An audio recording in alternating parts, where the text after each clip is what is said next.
Boa noite, meus amigos. Estamos iniciados aqui. Estamos recebendo a Beth, a nossa amiga, que veio para a reflexão da noite, falar sobre redes sociais e saúde mental, o tema que ela veio falar para a gente.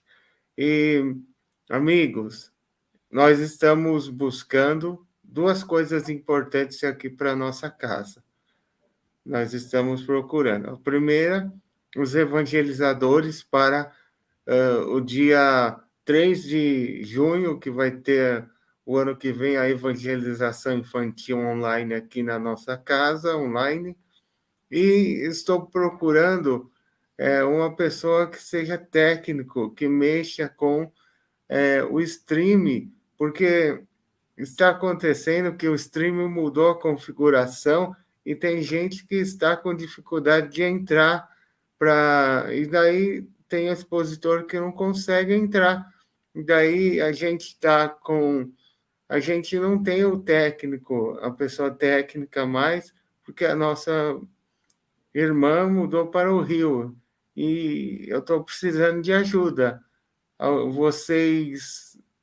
Alguém pode me indicar alguém para me ajudar, para colocar expositor, para me ajudar a assessorar essa parte, porque aqui eu dirijo a live, escalo expositor, faço um monte de coisa e não estou aguentando de tanta tarefa, é muita tarefa para mim. Então, eu queria assim pedir ajuda de vocês, alguém que possa me ajudar nessa tarefa. Se vocês conhecerem, eu agradeço. Muita luz para vocês.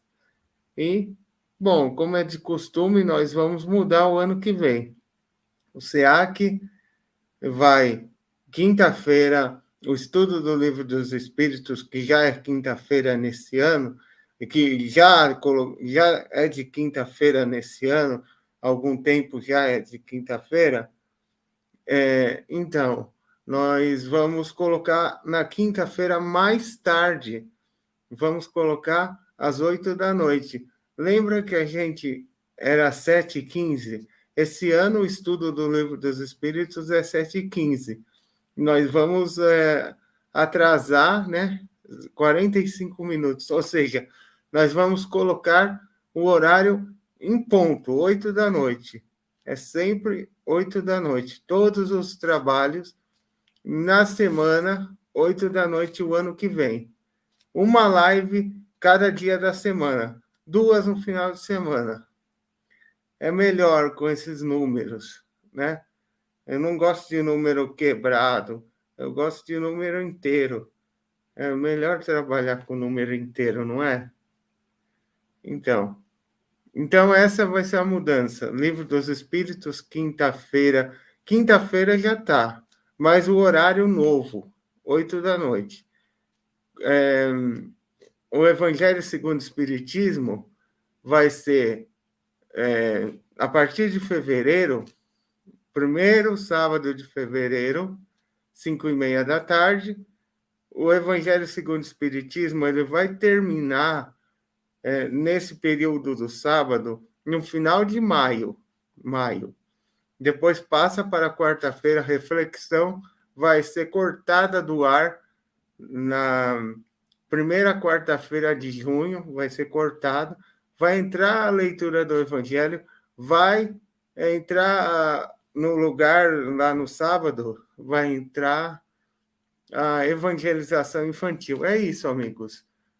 Bom, agradeço a vocês que estão se inscrevendo, agradeço a vocês que são do exterior, que estão assistindo os nossos vídeos, Estados Unidos, Portugal, agradeço a Beth, e é isso, continue divulgando, eu agradeço.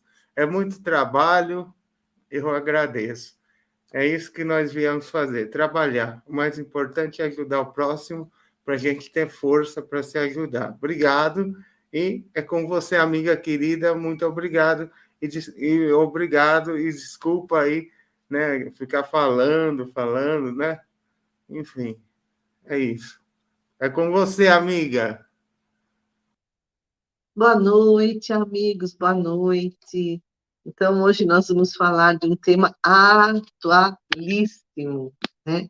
Redes sociais e saúde mental. Será que tem alguma coisa a ver, uma coisa, né, um com o outro, né? Então, nossa vida é cada vez mais digital, né? Então, por isso que a gente vai falar sobre esse tema. Em primeiro lugar, nós elevamos o pensamento a Deus, a Jesus, a espiritualidade amiga, que nos ajude a entender os ensinamentos de Jesus, da doutrina espírita, e que possamos colocá-los em prática. Que assim seja. Bom, a internet, né? A internet foi uma das maiores criações da história da humanidade, né? Trouxe profundas mudanças nos costumes, na percepção que a gente tem do mundo, nas interações entre as pessoas. Tem gente que condena a internet, né? Dizendo que as pessoas espalham discriminação, intolerância, e é verdade.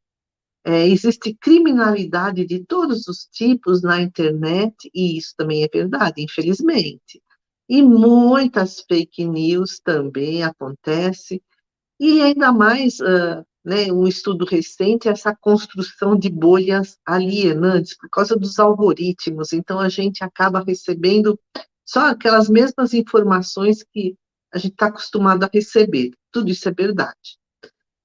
A internet tem esse lado obscuro, mas é por conta das nossas imperfeições morais, né? Esse mundo ainda de provas e expiações, mas a internet traz muitos, muitos benefícios. Olha, nós estamos aqui nesse momento, né? Graças à internet, a gente tem condições de fazer novas amizades, a gente reencontra velhos amigos, a gente se comunica com parentes e amigos que estão morando longe, às vezes em outro país, a gente encontra grupos afins, pode estudar, trocar ideias.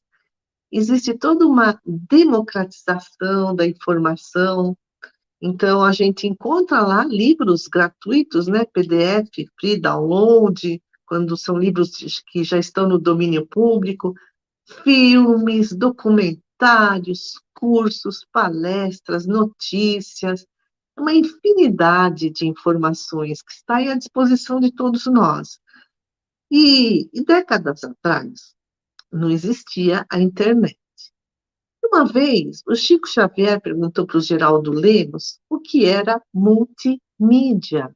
Não se falava nisso, nem se sabia o que era isso. Aí o Geraldo Lemos falou assim, olha, não sei, né? Deve ser a junção de muitas mídias, né? Multimídias. Não sei por quê. Aí o Chico Xavier falou, olha, os espíritos estão prevendo um tempo em que o espiritismo e as demais doutrinas serão transmitidas velozmente para todas as pessoas, né? É instantâneo, né? Então, aqui nós estamos ao vivo, né? Falando e os internautas recebendo. Então, a gente vê que a internet é uma ferramenta valiosíssima, tem seus benefícios, tem seus malefícios, mas é uma ferramenta neutra, né?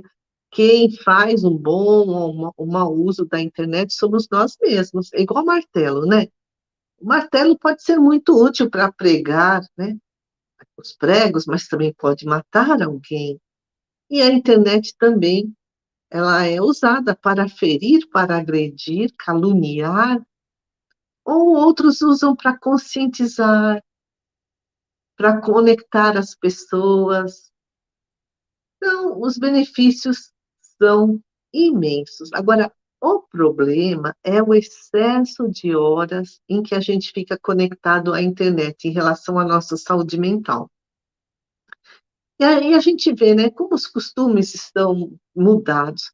A gente vai no restaurante, tem uma família lá, né, à volta da mesa, cada um no seu celular, né? Nem conversam entre si. Ou então, quantas vezes conosco mesmo os filhos querem vir conversar com a gente E a gente está lá, né, olhando as mensagens do celular, né? Os pais, muitos pais, naquela correria, né, de trabalhar, muitas vezes não tem tempo para brincar com os filhos, o que que eles fazem? Dão o celular na mão da criança, aí. E olha, a vida passa num instante. E aí a gente para e pergunta: será que nós estamos valorizando cada momento que estamos em companhia com os nossos familiares? E quem são as pessoas que se tornam mais dependentes das redes sociais? Segundo as pesquisas, são as mulheres jovens, são as pessoas impulsivas que não têm autocontrole, são as pessoas introvertidas, as que têm baixa autoestima, as pessoas perfeccionistas, têm necessidade de aprovação, e as pessoas emocionalmente vazias. Então, elas querem atenção, né, nas redes sociais. Abre lá uma página de Facebook, o Facebook só tem foto dela, né? Tem 10 fotos só dela, né? Então, é um exibicionismo, esse excesso de selfies. São pessoas, segundo as pesquisas, carentes de afeto. Então, o celular é muito, muito útil, mas será que nós nos tornamos escravos dele, do celular, do tablet, do computador, do smartphone, né? Nós fazemos o uso adequado das redes sociais ou nós acabamos ficando dependentes, né?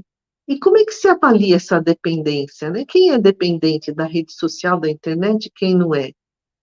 Aí, novamente, são os pesquisadores, os psiquiatras, os psicólogos, que têm feito muitos estudos e dizem que aí a gente precisa analisar os sintomas, né?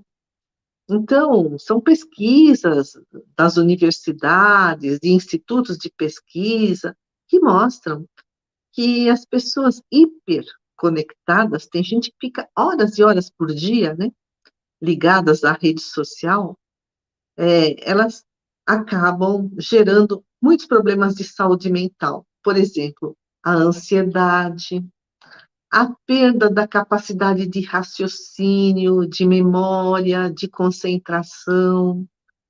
Então, essa ansiedade, né, segundo eles, ela surge porque, se a gente não sai da tela, a gente tem a impressão que a vida de todo mundo é uma maravilha, né? Porque as pessoas só postam fotos fantásticas, né, de viagens, de restaurantes, de roupas. Então a gente pensa assim, nossa, tá todo mundo tão bem na vida, mas e eu? Eu não tô. Isso gera uma ansiedade.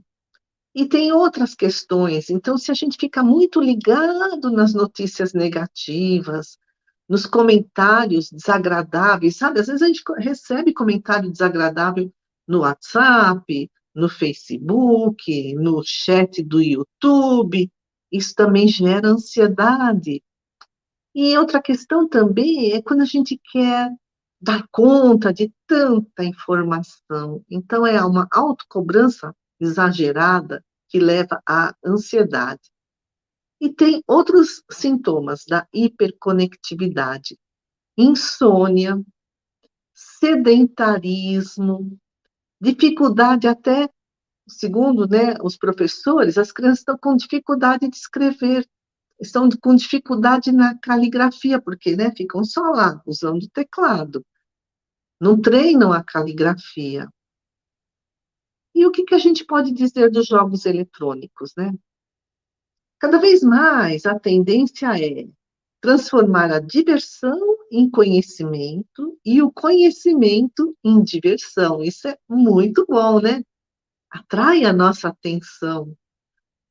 Então, mas a questão é, em relação aos jogos eletrônicos, é preciso buscar um equilíbrio entre a nossa vida real e a nossa vida virtual, né?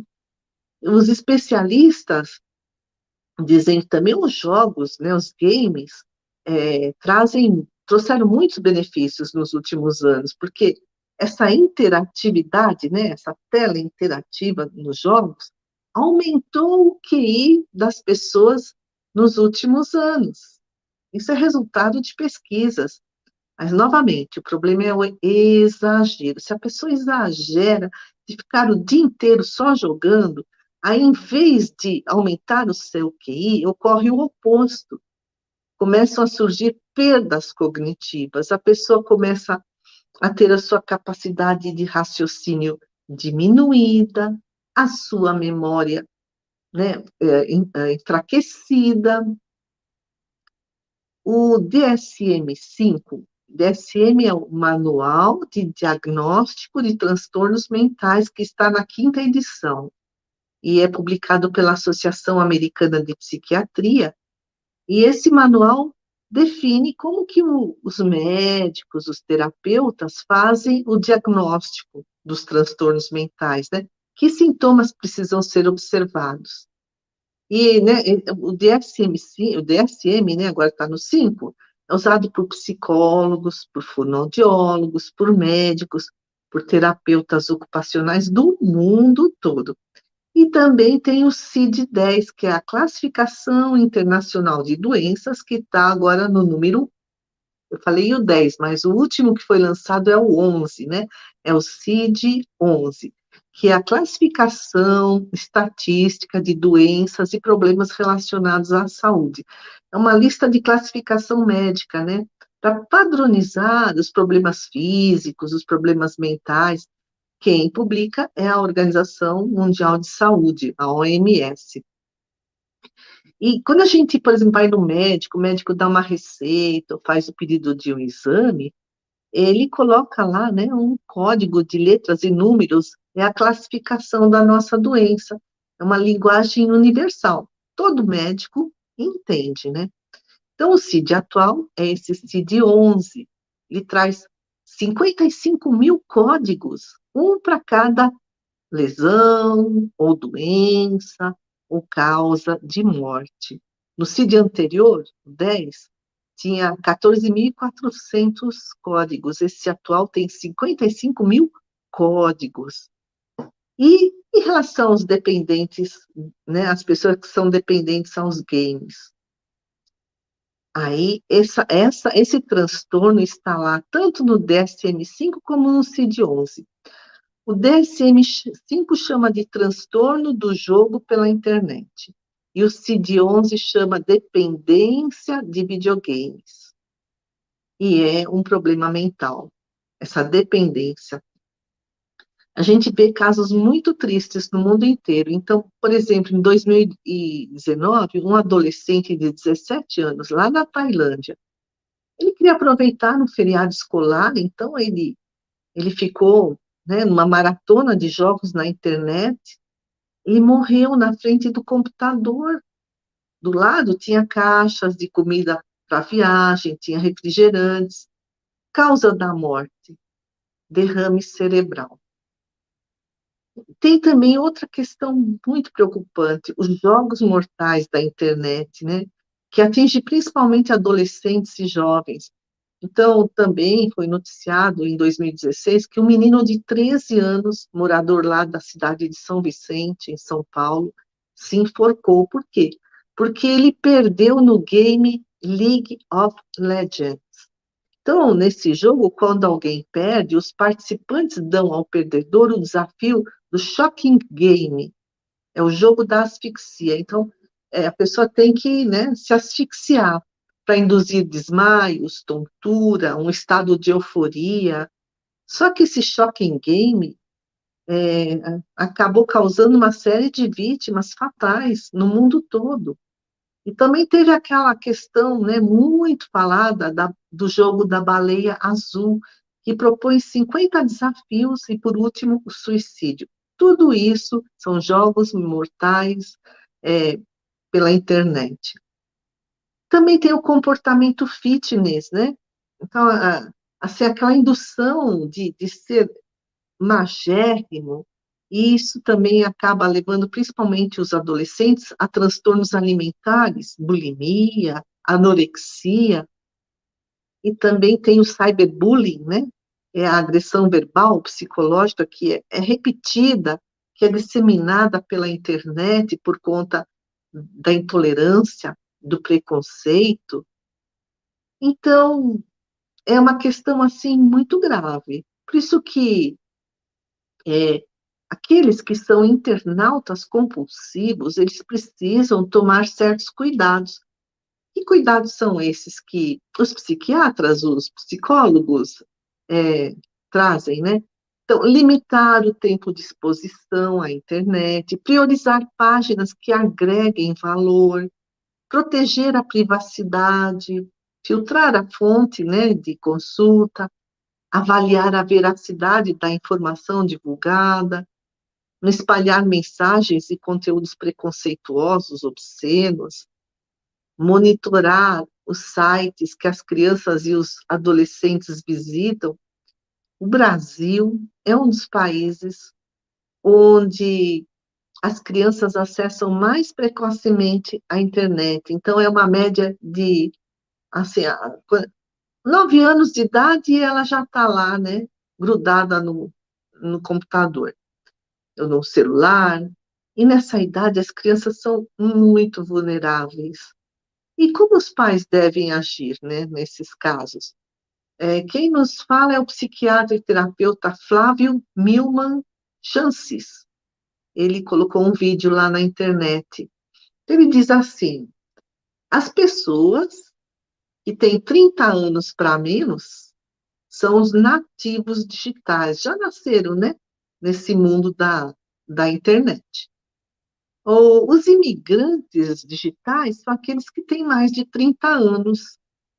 Então, esse psiquiatra, o Flávio, ele fala assim: os imigrantes digitais e os nativos digitais, ou seja, os imigrantes digitais são, né, os pais, os nativos digitais são os filhos. Devem buscar, principalmente os pais, um diálogo aberto, honesto, genuinamente interessado em tecnologia, porque, né, tem muita coisa boa, né, na tecnologia, na internet.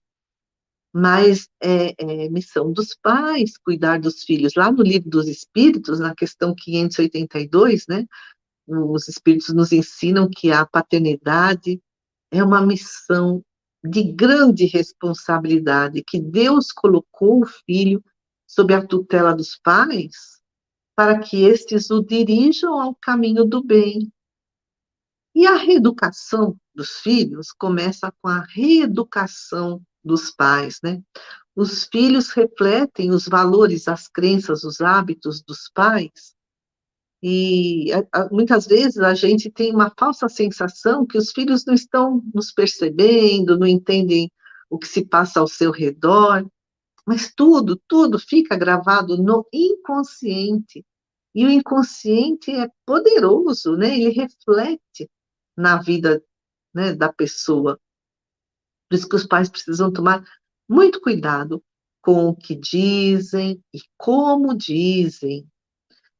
Na revista Seishonoye, volume 616, a escritora Débora Kubo escreve assim: até quando o pai vai dar, o pai e a mãe, né, vão dar uma bronca, o filho precisa sentir o amor dos pais.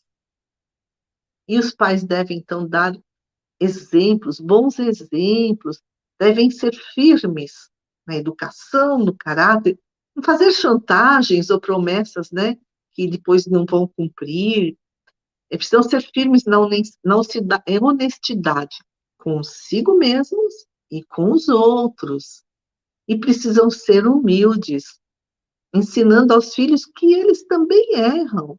Então, é importante que os pais reconheçam os seus erros, seus próprios erros, e se desculpem perante os filhos.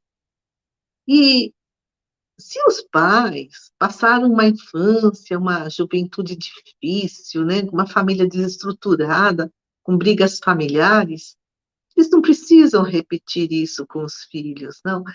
Diz a Débora Kubo, aí os pais precisam se reconciliar com o passado. A Seishonoye ensina muito isso, né? A gente tem que perdoar os nossos pais, porque se eles erraram, nós também erramos. E a Débora Kubo escreve: para ser um bom pai, é necessário ser um bom filho. E mesmo que a gente não recebeu na infância todo o amor que a gente esperava, a gente precisa se esforçar para amar, porque o amor, quando é expressado, retorna com intensidade ainda maior. A gente aprende a amar como? Amando. Aprendemos a amar amando.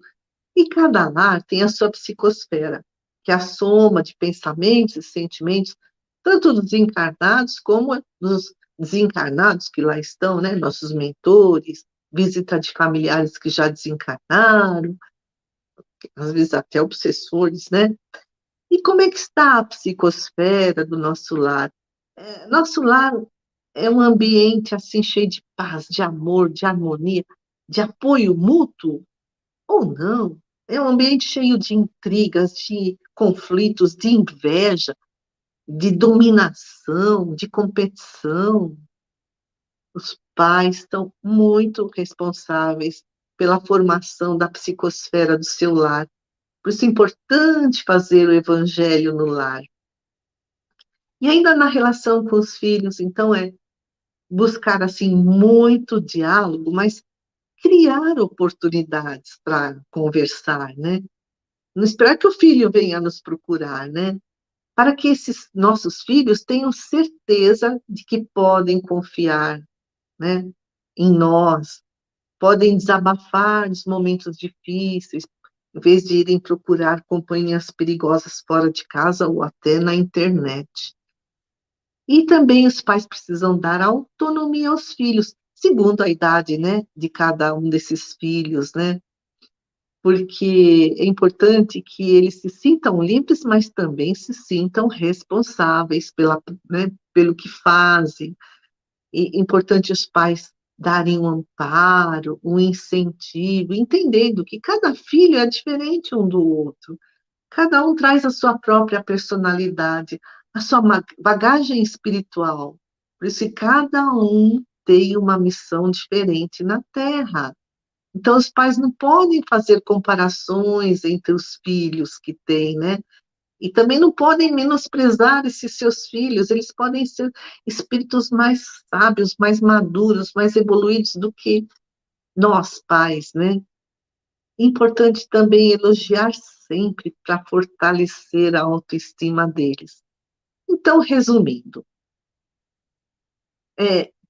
né, que relação existe entre redes sociais, uso da internet e saúde mental?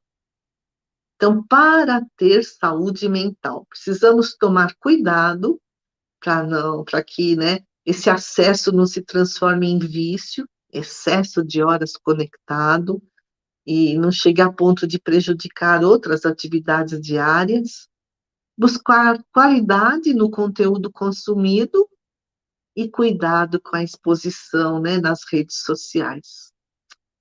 Então, elevando a Deus, né, o nosso pensamento, a Jesus, aos mentores amigos, agradecendo a oportunidade de estarmos aqui, aprendendo sempre, agradecendo a oportunidade dessa conexão, como diz o Chico Xavier, né?